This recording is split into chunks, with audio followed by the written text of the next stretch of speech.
चुके थे। उसके बाद मैंने हॉस्टल चेंज कर लिया, नहीं उसके बाद मैं हॉस्टल में गई गुड़गांव, वहाँ पे मुझे बिल्कुल भी स्पेस नहीं मिल रहा था मेरी वीडियोस के लिए। एंड नाउ अब मैं दूसरी जगह शिफ्ट हो चुकी हूँ, तो यहाँ से मैं अपनी वीडियो की रिकॉर्डिंग कर रही हूँ एंड यहाँ से मैं पहला अपना लॉन्ग वीडियो पोस्ट करने जा रही हूँ। तो प्लीज़ बताना अगर आपको कोई प्रॉब्लम लगे, ठीक है। सेकेंड थिंग इज़ दैट कि मैंने ट्रेनिंग स्टार्ट कर दिया है। बैकग्राउंड में अगर आपको कोई आवाज़ सुनाई देगी तो प्लीज़ इग्नोर करना, क्योंकि मैं हॉस्टल में हूँ और मैं सबको जाके बोल नहीं सकती चुप हो जाओ चुप हो जाओ चुप हो जाओ, ठीक है। तो स्टार्ट करता है। तो मैंने जब अभी 8 जून को जब अपनी वेलकम किट की अनबॉक्सिंग की थी एंड सबको दिखाई थी, तो सो मैंने ऑफ यू आस्क कि दीदी इंटरव्यू कैसे क्लियर किया, कौन सा कंपनी का क्या नाम है जहाँ आप काम करते हो। तो सबसे पहले मैं बता दूँ, मैं नाम तो नहीं रिवील कर सकती, बट मैं इंटरव्यू के सारे क्वेश्चन आपके लिए लेके आएंगे, क्योंकि मैंने इंडियन ऑयल और HURL हिंदुस्तान उर्वरक रसायन लिमिटेड और 2-3 कंपनियों में और फिर फॉर्म में मैंने बहुत सारे इंटरव्यू दिए हैं। बिकॉज आपको पता ही होगा मेरा शुरू से स्टार्टिंग से ही मेरा ये था कि मुझे कंपनी में ही ट्रेनिंग करनी है। इसके लिए ना मैंने मतलब एक टाइम पे मैं कंपनी ही ढूंढ रही थी, बट मुझे जब बहुत स्ट्रगल के बाद नहीं मिला तो मैं फॉर्म पे शिफ्ट हो गई। तो इस वजह से मैंने काफ़ी ही इंटरव्यू दिया है, तो मुझे काफ़ी अच्छा खासा एक्सपीरियंस है। तो इस पेज में मैंने A to Z सारे पॉइंट लिख लिए हैं जो आपको इंटरव्यू में पूछे जा सकते हैं। तो 1 बाय 1 मैं सबको बताती चलती हूँ। आप एक जगह कहीं नोट डाउन कर लेना, वरना बाद में भूल जाओगे, या तो वीडियो सेव कर लेना जिससे आप भूल ना सको, ठीक है। तो स्टार्ट करते हैं। सबसे पहले जो सबसे पहला और बेसिक क्वेश्चन होता है ना, वो पूछता है tell me about yourself. उसमें आपको फैमिली बैकग्राउंड, अपना एजुकेशन और फिर आपकी हॉबीज़ क्या क्या है, ऐसा वो मिक्स करके भी पूछ सकते हैं, वरना आप सिंपली अपना नाम बताना। इसमें बताना क्या क्या है मैं आपको सिंपल बता दूँ। मैं सबसे पहले आपका नाम मेंशन करना है, दूसरा आपने CMA इंटरमीडिएट कब क्लियर किया है, CMA फाउंडेशन कब क्लियर किया है, एंड थर्ड जो लाइन होगी ना उसमें आप बता देना कि आपको किस किस चीज़ की स्ट्रॉन्ग अंडरस्टैंडिंग है, जैसे GST और कॉस्टिंग, अकाउंटिंग वगैरह वगैरह, ऐसे बता सकते हो। एंड फिर लास्ट ऐसे करके मतलब मैक्सिमम 1 मिनट का और मिनिमम आपको 40 to 45 मिनट सेकेंड के मतलब इंट्रो दे देना है अपना।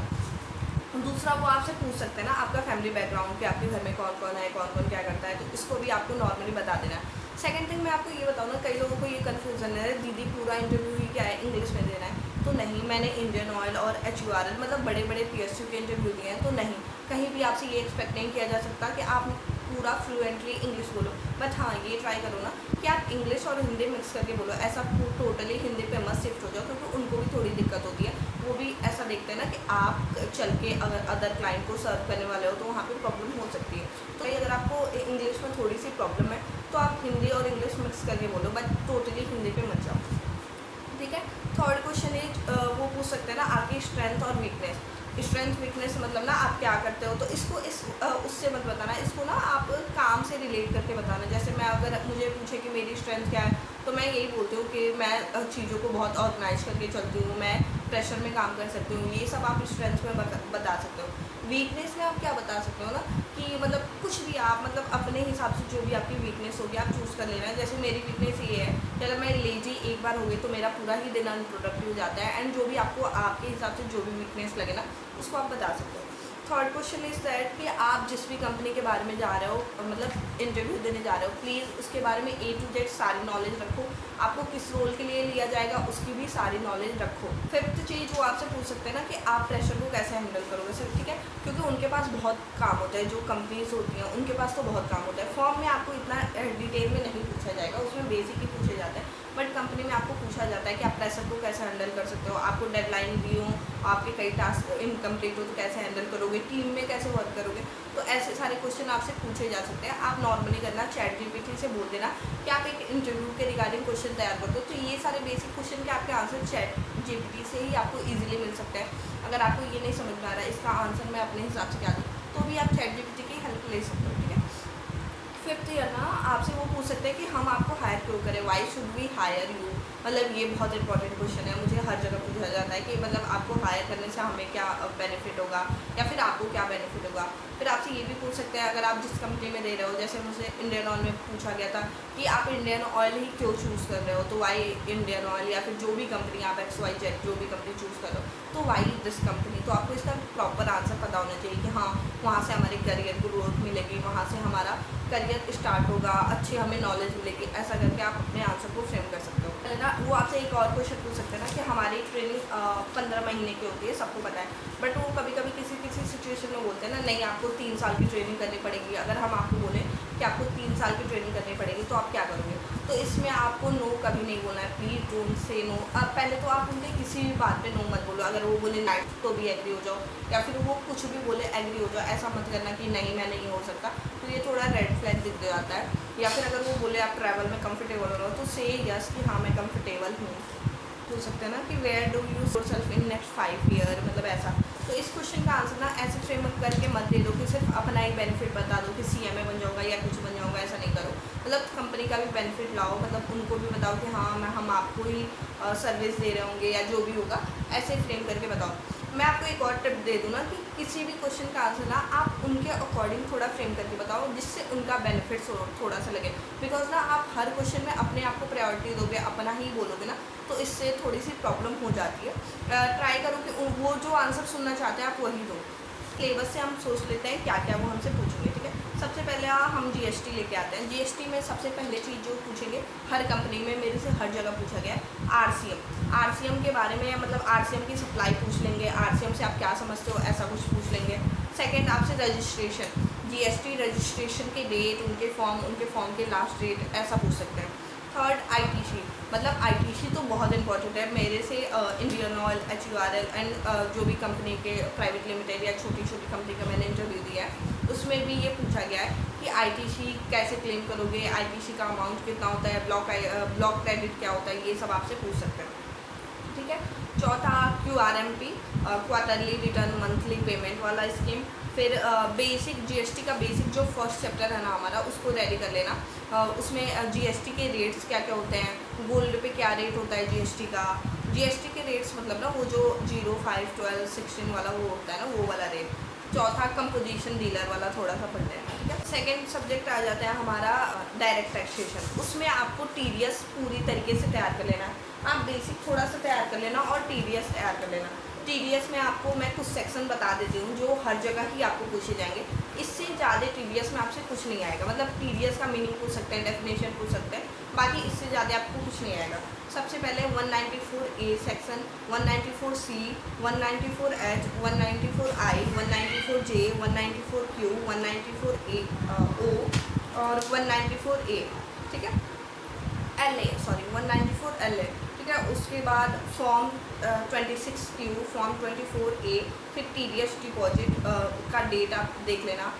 TDS के फॉर्म जैसे 16, 61A, 197, बस इतना ही। मतलब TDS में आपको बेसिक यही रेडी कर लेना है।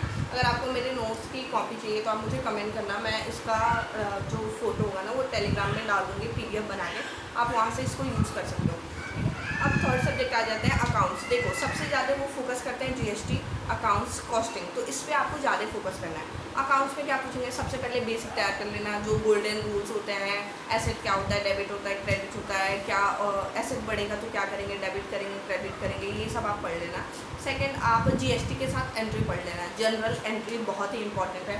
मैं लिटरली बताऊँ, मैंने अपने इस कॉपी में ये जो मैंने इंटरव्यू के लिए कॉपी बनाई थी, मैंने लिटरली बेसिक से बेसिक लेके हाई वाले एंट्री इसमें लिखे हुए हैं। तो अगर आपको चाहिए तो आप मुझे बोलना, मैं इसकी पिक्चर क्लिक करके टेलीग्राम चैनल पे डाल दूँगी। तो बेसिक जनरल एंट्री पूछेंगे, एडवांस लेवल पे भी पूछ सकते हैं, जैसे accrued, advance income, outstanding, prepaid income, इससे रिलेटेड जो भी एडजस्टमेंट होते हैं ना वो पूछ सकते हैं आपसे। फोर्थ आपसे पूछ सकते हैं BRS, जो कि बहुत इंपॉर्टेंट है। डेप्रिशिएशन, उसके बारे में थोड़ा पढ़ लेना, SLM क्या होता है, WDV क्या होता है। फिर सबसे इम्पॉर्टेंट AS, प्लीज़ 1 से 2 AS पूरा प्रॉपरली तैयार करके जाओ, क्योंकि वो पूछते हैं कि आपको किन किन अकाउंटिंग स्टैंडर्ड के बारे में पता है। तो आप ऐसा मत करना कि पूरा ही बोल दे कि इसके बारे में पता है, इसके बारे में पता है, इसके बारे में पता है, क्योंकि वो नोट डाउन करते रहते हैं कि आपने कौन कौन सा AS बोला, फिर वो कहीं से भी क्वेश्चन पूछ सकते हैं। तो मेक श्योर आपको जो जिसके बारे में एकदम कॉन्फिडेंट हो ना वही बताना, ठीक है। तो AS तैयार कर लेना। इंड AS 115, ये बहुत इंपॉर्टेंट है, यहाँ पे मैं लिख दूँगी, इसके बारे में भी आप उसको पढ़ लेना। उसको भी मैंने ऐसे कहीं से तैयार किया था, मैंने इंडियस स्किप किया था अपने इंटर में, तो मुझे उसके बारे में कोई नॉलेज नहीं थी, तो मैंने उसको भी तैयार किया था। फोर्थ सब्जेक्ट है जो हमारा कॉस्ट अकाउंटिंग। इसमें आप मार्जिनल, बजट और स्टैंडर्ड, इसका बेसिक आइडिया ले लेना, बहुत डीप में मत पढ़ना, बेसिक। जैसे अगर वो पूछ सकते हैं ना कि अगर जैसे स्टैंडर्ड है, वेरिएंस है, तो अगर आप पूछेंगे कि आपने पहले मटेरियल का प्राइस इतना फिक्स किया था, बाद में प्राइस इतना हो गया, तो कौन सा वेरिएंस होगा, तो आपको बताना पड़ेगा मटेरियल प्राइस वेरिएंस, ऐसा करके ऐसे क्वेश्चन फ्रेम कर सकते हैं। फोर्थ जो सब्जेक्ट है वो है एफएम। एफएम से आपको पूछेंगे cash flow statement, fund flow statement और रेशियो। वैसे तो अभी तक मैंने जितने भी इंटरव्यू दिए ना उसमें एफएम से एक क्वेश्चन नहीं पूछा गया है, बट फिर भी एक दो चांस होता है। रेशियो, हाँ मेरे से रेशियो एक बार पूछा था, क्विक रेशियो के बारे में, बाकी और कोई क्वेश्चन नहीं पूछा था। तो एक बार रेशियो देख लेना, तैयार कर लेना, इंपॉर्टेंट रेशियो, ऐसा नहीं पूरा ही पढ़ने बैठ जाओ, बस बेसिक अंडरस्टैंडिंग लेना, ठीक है। और एट द लास्ट वो आपसे पूछेंगे आपको एक्सेल की नॉलेज है या नहीं। सबसे पहले मैं बता दूँ ना, जो भी अभी ट्रेनिंग ढूंढ रहे हैं, जिनको एक्सेल की नॉलेज नहीं है, प्लीज़ थोड़ा सा यूट्यूब से पढ़ के या कहीं से पढ़ के ना एक्सेल और टैली इसकी बेसिक नॉलेज तो ले ही लो, ताकि आप एटलीस्ट वहाँ ये बोल सको कि हाँ हमें हैंड ऑन एक्सपीरियंस नहीं है बट हमें बेसिक नॉलेज है। मैं आपसे क्या क्या क्वेश्चन पूछ सकते हैं, आपसे pivot table, V lookup, H lookup, इसके बारे में क्वेश्चन पूछ सकते हैं। अगर टेक्निकल राउंड नहीं हुआ तो आपसे सिर्फ क्वेश्चन पूछेंगे, आपको नॉर्मल इनकी डेफिनेशन ही बता देंगे। तो दैट्स ऑल, आई थिंक मैंने सारे पॉइंट्स कवर करी हैं। अगर आपको इसका पीडीएफ चाहिए तो मुझे कमेंट करके बताना, मैं अपने ग्रुप में डाल दूँगी, वहाँ से आप इसको यूज़ कर सकते हो, ठीक है।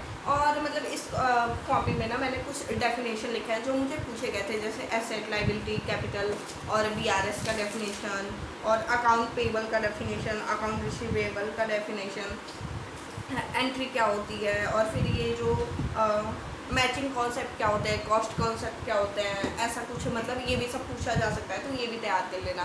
बेसिकली मतलब आपको अकाउंट्स में ज़्यादा मेहनत करनी पड़ेगी, जो उनका बेसिक चीज़ होता है ना। पहली बात तो मैं भी यही सबसे बड़े फालतू ड्रामे में थी, मुझे लग रहा था कहीं कंसाइनमेंट ना पूछते, जॉइंट वेंचर ना पूछते। प्लीज़ इन सबों के चक्कर में मत पड़ो, बस वो आपसे बेसिक पूछेंगे, हायर कुछ भी नहीं पूछेंगे, इतना ज़्यादा कुछ नहीं पूछेंगे। तो सबसे पहले तो टेंशन मत लिया करो। आई नो इंटरव्यू में आप जाते हो, बहुत ही प्रेशर हो जाता है आपको किसी के सामने बोलने की, ज़्यादा अगर आप कॉन्फिडेंट ना हो तो प्रॉब्लम होती है। तो एक काम क्या करो ना, जो भी जब जितना भी नर्वस हो ना, फेस पे उसको मत आने दो एंड कॉन्फिडेंटली आंसर करो। और सेकेंड थिंग, गलत आंसर मत बोला करो प्लीज़।